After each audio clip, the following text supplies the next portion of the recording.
Hey there, all my Rotation 411 Astrology subscribers. Go ahead and like and subscribe if you haven't yet, and you want to follow me with all of my astrological observations I come up with. We have the Big 144 series where I cover all the sun, moon, and rising combinations. It's actually 1,728 combos, but we're going to do 144 videos to break it down. All right, I'll tell you more about, all my different videos at the end.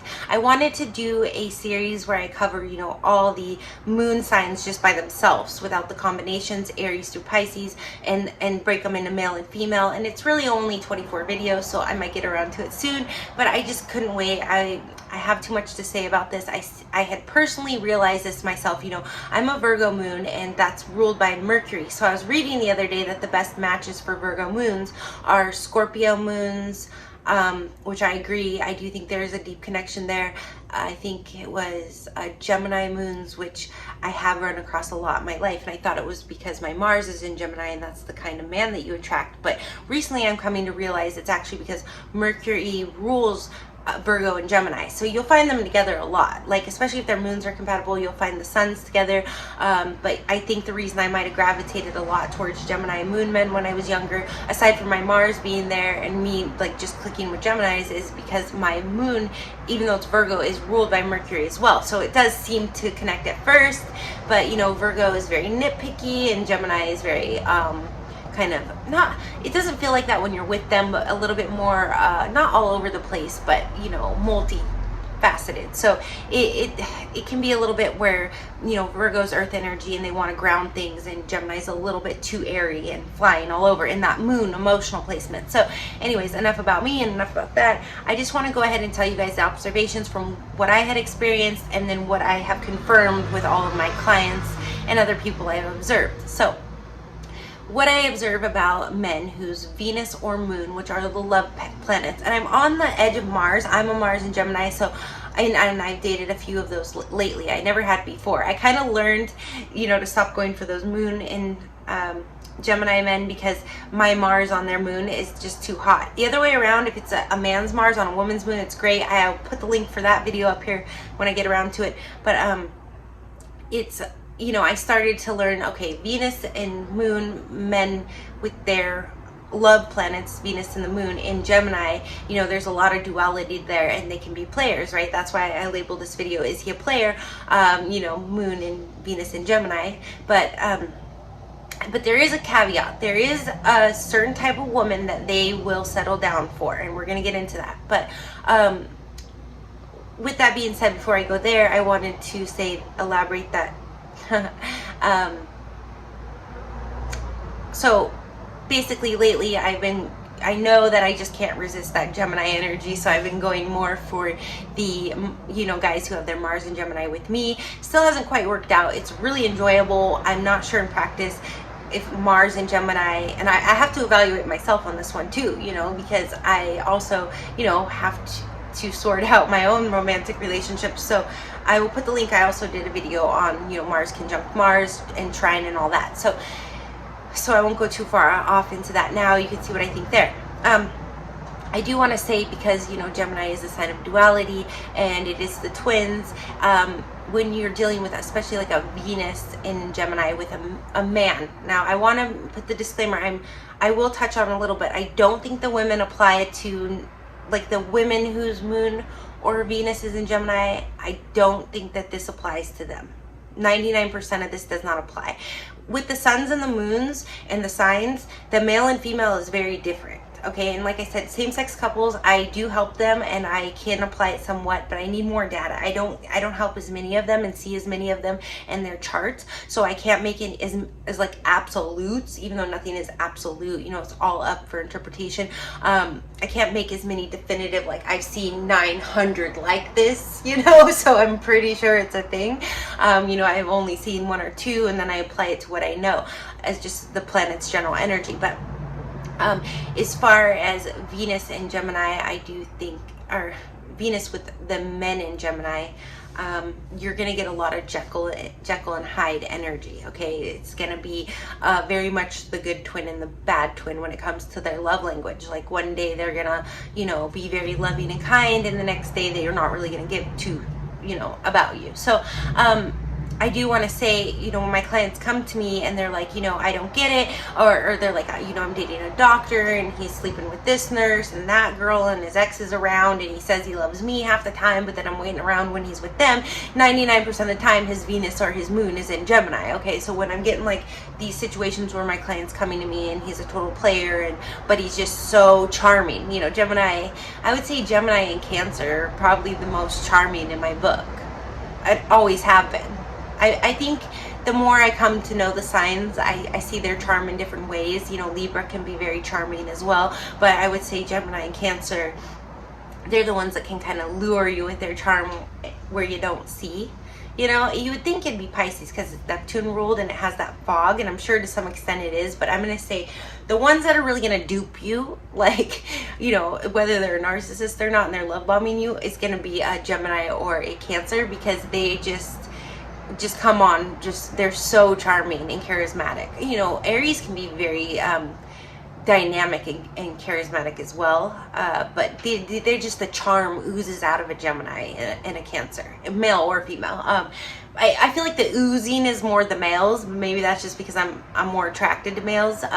With the women, I feel like actually Gemini and Cancer women are more sincere, but that could just be my own, because I have my Mars in Gemini and my midheaven in Cancer, so maybe I feel that they're genuine. I don't know.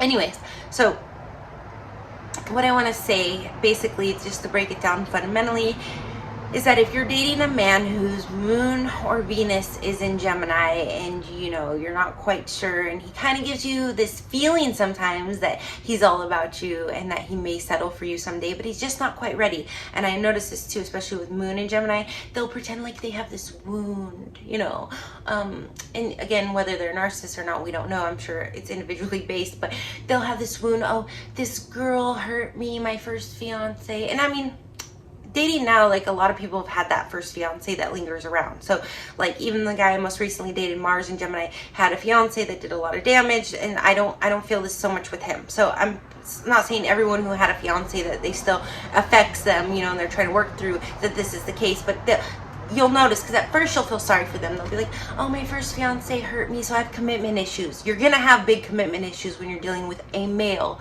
whose moon is in Gemini. They're gonna pull that card. It's gonna be like a way for you to sympathize with them, to let them off the hook a little, to give them a little time, because they're just not quite sure. But Gemini is a mutable sign, so they're gonna shift on you constantly. So sometimes they're gonna be all about you, and maybe love bombing. I wouldn't use that necessarily, unless they are true narcissists, but it can be some of that. I try not to mix up too much of the psychology with the astrology, even though that's what we're doing here, is breaking that down. But as far as absolutes on whether they're narcissists or not, I gotta stay away from that. Okay. So basically they're gonna play it like that. Now when it comes to and you're gonna, I really love him, he's so great to me most of the time, I just need to give him a little more time. He's not ready to commit. I find this with clients all the time, been through it with them. That's why I can give you the details, like, oh, this one girl broke my heart, or oh, I've had a hard time in relationships, I'm just not ready yet. And meanwhile, you could be the most loving, caring, kind woman, just giving them so much loving kindness, patience. And I see it with my clients. I've been there myself. They're not going to change. Okay, they're not going to change. If they're doing that with you, I would run for the hills. And if their Venus is in Gemini, there literally could be so I had, if you watch, I'll put the link if I get around to it, the narcissist video, the one that was the covert that really messed with me, who I think is an aware one. His Venus was in Gemini, and he literally had a whole relationship with me and had a whole child behind my back. So that would be Venus in Gemini. That would be very much more like for the men. Where they're Venus and Gemini, they're always going to have two loves. And I've even had male clients come to me whose Venus is in Gemini, who are torn between two women, and I have to tell them, wake up, buddy, your Venus is in Gemini, you're never going to be able to decide, so here's the one you have better synastry with, go for that one and try. You're going to still long for that one. And even if, and I tell them this, and I tell the women dealing with them this, even if one of you goes away, like say they have a wife and a girlfriend, which happens a lot, especially with Venus and Gemini, can happen with the moon too. I feel like the moon won't play it out as long, where Venus will keep both of them as long as he can. I always say, even to the male coming to me who has this placement, who's torn about it, like they'll genuinely, they really, especially Venus, will be like torn, like they don't know who to choose. They just stringing them along, and usually it doesn't come to the point where they have a guilty conscience about it, but some of them it does, and I've had one or two of them come to me. I tell either or the woman dealing with them or the man, like even if you have the wife and the girlfriend, and it's not always that, sometimes it can be like two women and they're they don't know who to commit to, different scenarios, but this is like a fun, a solid example. I say, if the wife decides to leave because she's sick of the girlfriend, because Gemini is pretty open, it's usually not very hidden. Like the one I dealt with, he was a Taurus, so it was a little easier for him. They're a little quieter. I guess it's easier to hide things. And Tauruses can be very sneaky, especially the males. So you add that Venus and Gemini, which a lot of them have, because, your personal planets are pretty close, and Taurus is next to Gemini. I'll say, even if the wife says, I'm sick of this girlfriend, I'm out of here, I never signed up for this, or the girlfriend says, I'm tired of waiting for you to leave your wife, I'm gone, he's literally going to replace it instantly. Like, so it's kind of like H.G. Tudor does say about narcissists, like that source, like they have the ones backed up ready, so when the primary gets burnt out or they discard the primary, they have the secondary ready. So if the wife leaves, the secondary becomes the wife, he'll probably propose to her, and then the next woman to come along becomes the secondary. So there's always going to be two slots to fill. And the only time I see where the Gemini moon or Venus male will commit and seem to be more monogamous, which I don't know if it's a front, honestly. I don't know if just the women are more oblivious or they're more accepting or something. I honestly can't figure it out, and I really can't see it transparently. So like the examples I just gave you, I've seen them all very transparently. Like I said, whether it's from his side and him being open and honest with me and confidentiality, or the female dealing with him trying to figure it out, I've seen it very transparently.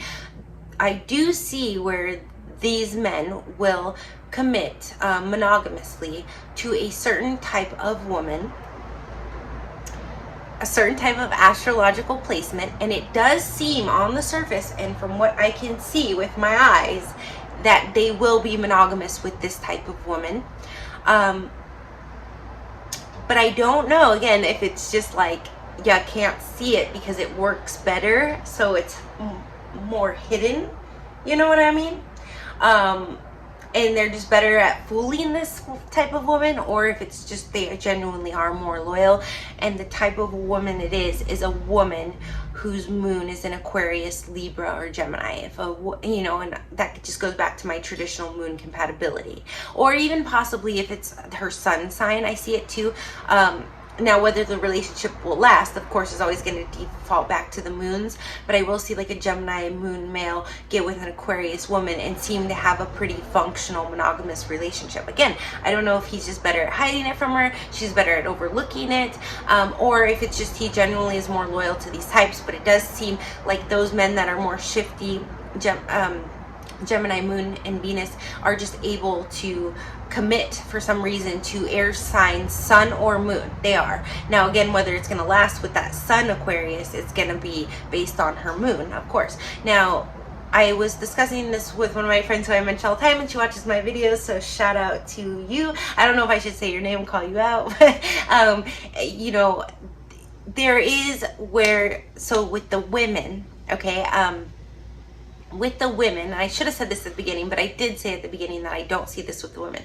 With the women whose moons are in Gemini, and I haven't really made enough observations where I actually noted it with Venus, so I can't tell you. And again, I would say it's kind of like me with Mars, my bad boy, your bad boy is Mars. I'm going to make a video on that too, even though I did all those Moon Mars conjunction videos.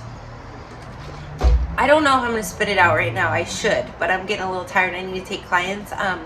Mars is your bad boy, Jupiter is your husband, so I need, maybe I'll shoot that right after this, we'll see, or very soon. But and I'll link it up here when I get around to doing it. But with the women, and I'll wrap it up with this, the women will, like my grandmother had her moon in Gemini, and if you saw one of my videos, I really went into my grandparents because they were married for 52.5 years. And I know a woman in Gemini who's, you know, moon is trine her husband's in Aquarius, and they've been happily married, and of course moon trine. And then my friend, you know, she was saying like her daughter, I don't try not to tell other people's stuff too much unless I have their, you know, explicit, like she's just a kid, but hers is in Gemini. So I'm like, you know, with the women, I see that they can commit and they can be totally loyal. My grandmother, for example, and I'll just use her as the example because I don't want to call other people out, but I do know, like, my grandma would often bring up, you know, she was happily married to my grandpa. They did bicker, and I did break down their Synastry in one of the videos, so when I figure all that out, I might link it to Loud Car. There will be this sense of, like, my grandmother had mentioned many, not all the time, but a few times in my lifetime, and I would bring it up to her because, again, always so interested in relationships. I think I just went on a tangent about that in the Jeffrey Epstein, Ghislaine Maxwell video. She would bring up how she had been engaged to this really nice, sweet guy before she met my grandfather. So whenever my grandfather was being like ornery or cantankerous, well, maybe I should have went with that one, you know? I'm like, hey, but then we wouldn't be here, you know, because we're our own little tribe, right? With our own little personalities that reflected theirs, you know. So I would be like, how could you, you know, how could you say something like that? You know, we wouldn't be here. It would be totally different. But, you know, she would always, and then she would kind of imply like maybe, oh, my grandpa had a girlfriend or something, which I've told my mom. My mom's like, no way. That man was home every night for dinner. He was at work every day. There's no way, you know, but you never know people. But regardless of that, like, you know, so I think with the women, when their moon or Venus is in Gemini, it's more of like they might kind of always wonder about that other one, or they might kind of crush on, you know, even my Mars in Gemini, I feel like, I mean, I have a whole grand cross in the mutable signs. So I have a bunch of planets that are squaring in all the mutable signs, which are the signs of duality. You know, I have my Venus in Pisces, which, you know, so people say like Pisces or Geminis can be like double-faced and stuff, which I used to feel more when I was younger, but I think the older that I get, the more I understand them, and because I have planets that really resonate with them, I don't see them that way. I understand why they do what they do or whatever, and I do see them be loyal in a lot of examples, so I don't feel that. But yeah, they're definitely not people that you want to cross either, you know, because they will have that other side. So I would say that there might just be more of like where they kind of always long for someone in the past and wonder if they made the right choice, that kind of duality, not so much an actual physical affair. And I think I've mentioned this in other videos. Or it can be like where they might get crushes, you know, there might be like someone that comes along and they're like, you know, my marriage is pretty good, but I don't know, that person, you know, if I could be with them, that would, you know, and they might fantasize about, oh, if I left my husband for this guy, maybe my life would be more exciting, you know, and they can entertain these kind of thoughts without actually acting on them. And I don't feel that they do. I feel like they're pretty loyal in general. But if it did come down to it, I actually do have my one friend who I went on and on about in the James Franco video. But I know her family really well too, so I mean, they would get what I'm saying. I hate to blast people like that, but you know, she's a Capricorn with a moon in Gemini, and she was, and she, how should I say, she is a Gemini moon and did have an affair, which led to some problems in her marriage, and then, you know, went ahead and pulled the birth control and got another kid when the husband was ready to leave. And then years later, when he had an affair, she acted like it was the end of the world, you know, so there was a little bit of hypocrisy there.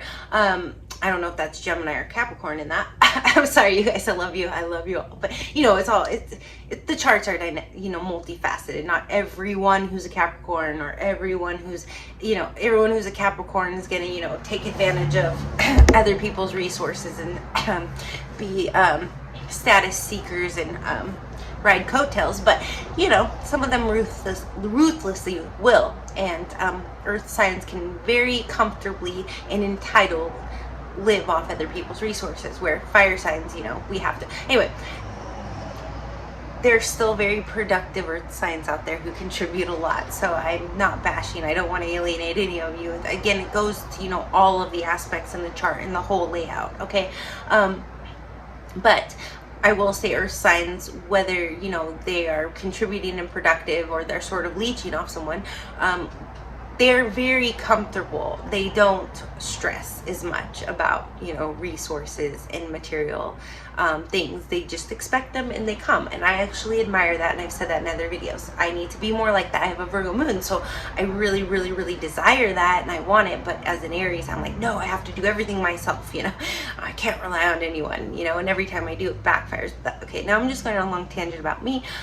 So the last thing I wanted to say about my Capricorn Gemini moon friend is that you know, that'll, you know, since she's separated from the husband, which they're still not divorced, she's covered more seeds and more ground than I have in 10 years of being single. So I mean, definitely, like I said, charmers. Like a Gemini moon can definitely seduce anyone that they want, and they, you know, being air, they can stay very non-attached if they want to. But for the most part, I see that Gemini moon females tend to get into a good monogamous marriage and stay put pretty easily.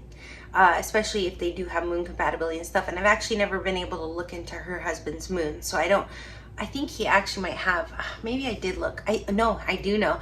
He's a Leo sun with a Pisces moon, because I have a friend who's a Leo sun with a Pisces moon, and she was telling me about her husband when we were hanging out, you know, after the separation. I was like, oh, she met my friend who's a Leo sun, Pisces moon, and she was like, he reminds me so much of my husband. And I was like, and I figured it out. So actually, he has a Pisces moon and her moon's in Gemini. So whether it's whose fault, whatever, they weren't actually, they've been together, geez, since we were 18, but they've separated a couple of times.